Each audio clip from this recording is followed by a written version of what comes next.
Okay, picking up on where we left off, we're doing part 2 of dermatology, and we'll start with polycythemia vera. Okay, let's first start with this word. Poly means many, right? So we have many, cyte, which is cells, and emia is blood. So we have, what we really have is we have a lot of red blood cells. Okay, this is what polycythemia vera is. It is a lot of red blood cells. So you have a whole lot of red blood cells being made from the actual bone marrow itself. Okay, idiopathic, of course, means we really don't know why, but certainly it's abnormal. So a lot of red blood cells being made inside the bone marrow. Now, if you think about this, what's really going on as far as all of these different manifestations of it, signs and symptoms, is all due because you have too much blood volume and hyperviscosity, as in too thick. Like with oil, as it increases viscosity, then it becomes more thick. So what we really have is really like thick, sticky blood, okay? Because you have just so many red blood cells all crammed in there together. More red blood cells, less fluid in between them, and this is what kind of it leads to. So if you think about that, splenomegaly, or a giant spleen, really big spleen, okay? Does red blood cells go through, or do red blood cells go through the spleen? Yeah, of course they do. So they have to go through the spleen. They're being recycled through the spleen every 4 months. Well, now you have just a ton of red blood cells, thick, sticky red blood cells, sludge almost going through there. Of course, it's going to make your spleen bigger. Is it going to cause thrombus? Yeah, it's going to cause a lot of blood clots in there because, again, it's thick, sticky blood going through there. Headache? Yeah. Of course, it's going to cause headache. You got too much blood volume, and it's going to increase your blood pressure, you would think. Actually, now that I think about it, I'm not sure if blood pressure does get increased, but it does actually lead to a headache because of all the extra blood volume trying to get through your arteries. I believe your body actually does compensate for the volume with blood pressure. Anyway, tinnitus, ringing in the ears. Why? A little harder to make the case for that one, especially with chorea. So tinnitus, the ringing in the ears, and the chorea, the flailing around of the limbs. That, I'm not exactly sure what the pathophys is for that.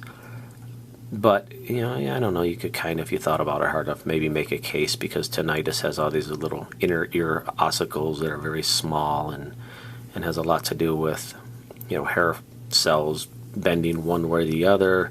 Maybe if your blood itself, your red blood cells, is too thick, it's also making the perilymph that goes around inside of the semicircular canals. Maybe it's making that thicker too, and that's causing ringing sensation or something. I really don't know, but maybe something along that line. Chorea, I have absolutely no idea why that would make it. Flail your arms around like Huntington's chorea, or anything that makes it do that. Delirium, sure. That kind of makes sense. You get delirium anytime you have some kind of impedance to blood flow, and low oxygen, that sort of thing. Sticky blood, not delivering the nutrients it should be, not taking away the things that it should be, as far as the bad things go too. Visual, yeah, that makes sense, especially if you have these really hyper viscous blood flow going through the back of the eye, through the retina. We know there's lots of vasculature back there with the arteries and veins. Okay, angina. Okay, yeah, would that putting sludge through your blood vessels of your heart cause you to have pain in the heart? Yeah, absolutely. Same with the thrombosis, kind of goes along with the thrombi, of course. Ischemia, okay, again, lack of oxygen to your different tissues, or lack of blood flow, therefore lack of oxygen to your tissues. And of course, infarctions, sure, that makes sense. Could cause actually to to actually clog things up and cause a heart attack. Okay, pruritus after warm bath or shower. Pruritus means itching. Okay, so we're talking about itching after a warm bath or shower is one of the cardinal symptoms here of polycythemia vera. That certainly doesn't mean that anytime you itch after a warm bath or a shower you have polycythemia vera, but that is a very common manifestation of polycythemia vera. Again, the pathophys of that, there is a bit of hyperviscosic, hyper thick blood, a lot of blood volume, and if that's towards the surface of the skin, it's probably causing some kind of inflammation thing going on there. I'm not exactly really sure. Actually, it is causing some kind of immune reaction going on there, and that's I think bringing in some inflation mediators that are actually causing itching, if I'm not mistaken. But not exactly, you can't sort of that at this point. Anyway, plethora or a ruddy complexion, okay, in the face is one of these symptoms of polycythemia vera. You get it in the face, palms of the hands, nail beds of all places, the mucosa, and conjunctiva, as in the eyes also. So this is causing obviously this is why it's in the dermatology section of all places, because of the manifestations here in the derm nature here of the dermatology.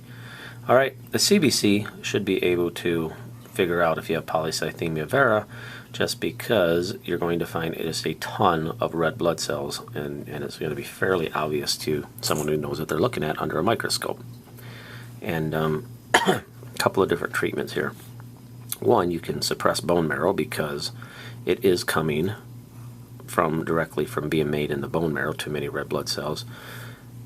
And obviously there's problems with suppressing your immune system, or your bone marrow in general, because it's also suppressing your immune system too. And phlebotomy is taking the blood out. So yes, people do actually take out the extra red blood cells repeatedly. The problem with that, of course, is you're also taking out iron and proteins from your blood as you do that. So you have to be pretty careful with that and supplement it correctly. Okay, here's a slide of polycythemia vera.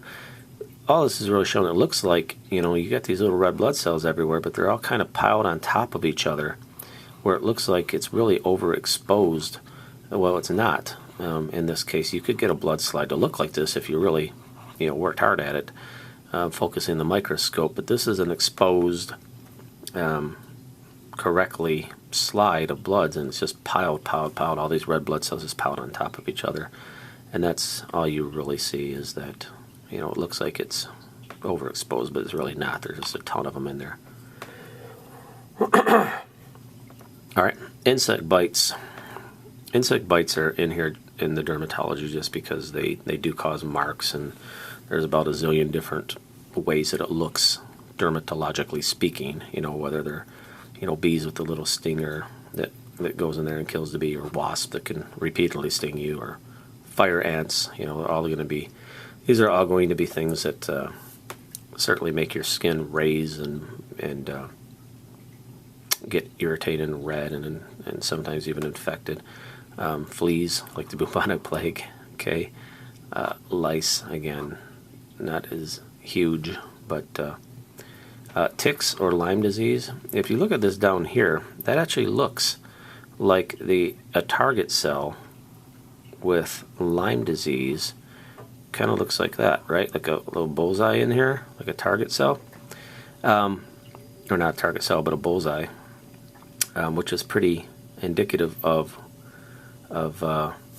Lyme disease. But this actually is, in fact, a bee sting that just kind of looks like that. So that brings up a point where a lot of these things in here, even if they're typical common stuff, if you're allergic to them, it's going to cause quite a reaction. So you can see where it did that. It also made it look like his skin red here and a little bit on his arm. This guy's having some kind of dermatological manifestations here of that infection, or not infection, but the immune reaction to that bee sting. Okay, so there's a lot of different ways. Spiders have their own kind of look, where you see the poison or the venom tends to work its way up towards the heart. So a lot of times you'll see a streak or something like that. There are other spiders that will cause that necrotizing fasciitis too, that kind of bore right into the skin too and kind of eat away at it. So it just really depends on the kind of spider. Okay, so just in general, these are some of the signs and symptoms from insect bites in general. You really can't put them all in one kind of category here, but you know, whatever it is, redness, swelling, itching, hives, pain, which of course itch too, right? Cellulitis, anaphylaxis as an immune reaction, severe, and secondary bacterial infection, especially if they cause something like an ulcer or something like that. Okay, and you just test them, like, you know, clinically, looking at them and seeing what it is. It's usually fairly fairly obvious on what kind of insect bit you, but you know, sometimes you just never know. You know. Okay. Anyway, moving on. Let's go on to eczema. This is a little more easy to digest, put in one little category here, but the skin is inflamed or irritated. This is like a hardened red, flaky, dry skin that is fairly common. As far as, you know, they call it atopic dermatitis, is typically what it's called when you have eczema. And what is actually going on? Well, not exactly sure what's really going on. Is it an overactive immune response? Yeah, there's some definite information out there that looks like it could be an overactive immune response. On the other hand, could it be from allergies? Well, yeah, it might be. So this is one of those, again, idiopathic in most cases on why you're getting the eczema. We do know that it's seen most in children, and a lot of children outgrow it pretty fast there. Okay, but we also see it with patients with asthma, like an immune response kind of thing, or even an allergy, right? And other allergies. So exactly what's causing it? Kind of hard to say, because it seems like there are a lot of different reasons for it. Some people will actually get eczema outbreaks just from emotional stress or mental. And sometimes you're getting it from contact dermatitis, and it ends up manifesting itself as eczema if you come into contact with something that it's really like kind of like an allergy a little bit, but it turns into eczema. So it's really hard to say. What we do know is obviously what it looks like. It's pretty intense itching, they say. As it itches really bad, it kind of burns or stings. Dry, flaky, erythematous, which means red, dry, flaky, red skin. And obviously it could lead to secondary bacterial infections, just like anything could. Okay, so eczema is pretty easy to see clinically just looking at it, but you can certainly culture that wound culture and sensitivity and find out if in fact there is something identifiable that's causing the eczema in the first place. Okay, that's a picture of obviously really bad eczema all over this person's hands. Typically not that bad. I think a little bit of this is also our photo that's a little bit messed up, making it look even worse than it is, but I guess it could be that bad. Okay, if you look here, this is probably more what you would see, the dry, red, flaky skin that you can tell that has to itch like crazy, the little white flakes, you know, just many little points of irritation and inflammation there. You can see where some of these veins are actually a little bit popping out a bit from the cracks and everything that normally go across the wrist and that sort of thing. Okay, but pretty bad. You see it a lot on the hands and in between the fingers, where, like in this case, and on the hands. Okay, little dude's got it right here on his cheeks. Again, they will usually outgrow this. Okay, our next one we'll move on to is psoriasis. Okay, this one, pretty sure it is an autoimmune disease. In fact, a T-cell reaction. And that's where your immune system, again, is attacking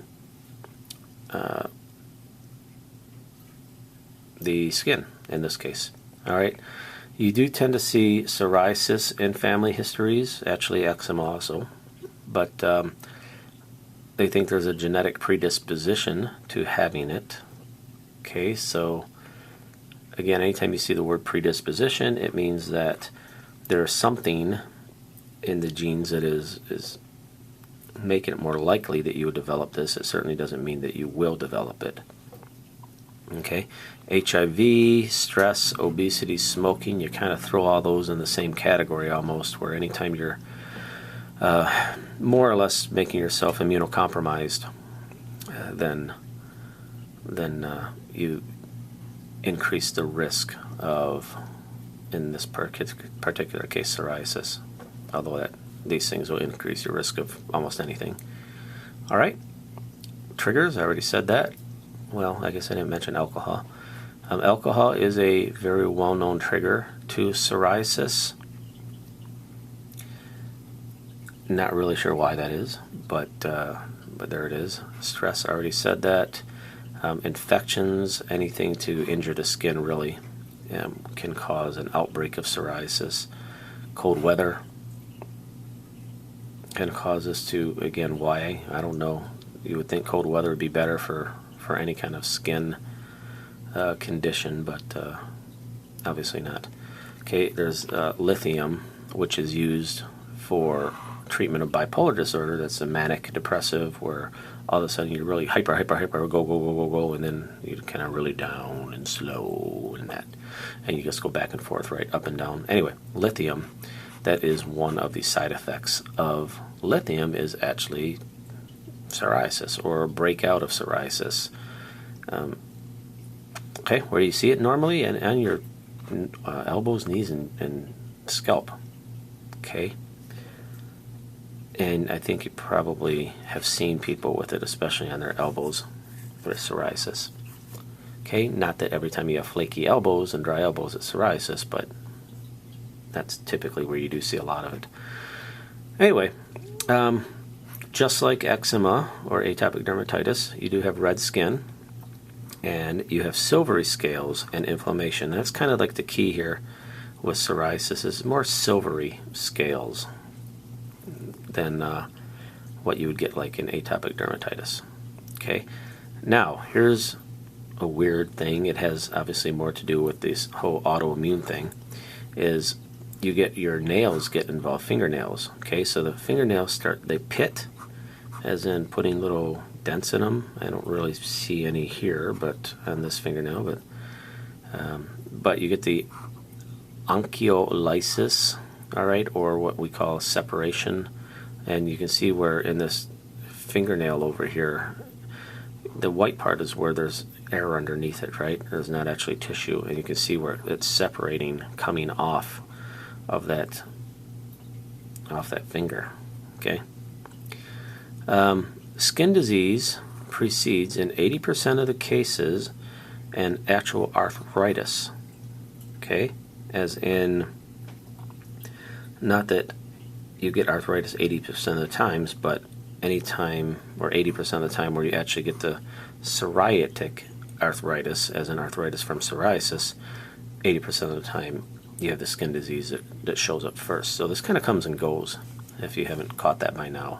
Psoriasis outbreaks, that sort of thing. All right, test it. You want to rule out the rheumatoid arthritis, RA, okay, because it's still, you can get arthritis with it, and not that either of them are pleasant to have, but you definitely want to know if it's rheumatoid arthritis or regular psoriasis is causing arthritis. These are some of the places that psoriasis tends to go and have their little breakouts. Again, you probably seen them on people on the elbows, dry, flaky, silvery scales. But there are certainly other places here that are much less enjoyable to have it. Not that it's enjoyable to have it anywhere, but okay. It's kind of, yeah, it's a pretty good picture. It's probably a little silvery in this picture, but that's a decent picture to show how it kind of pops right out of the skin there and cracks and has scales on it. Okay, this is more what you're probably used to seeing if you see somebody with really, I mean, they're still messed up elbows. Okay, so, but it has more of this silvery kind of tone to it. All right, there's where your fingernail is literally coming off because of the psoriasis. That one's obviously broken off and left a little bit of the nail on there still. And this one you can see where it's kind of peeling up, and it won't be that long before it comes off there too. Even though if you notice there's no really psoriasis on the immediate area around there, it does cause that more from the autoimmune thing than spreading of something. Alrighty, let's stop here and we'll pick up next time with the skin lesions, as in trying to figure out whether you might want to biopsy something for cancer.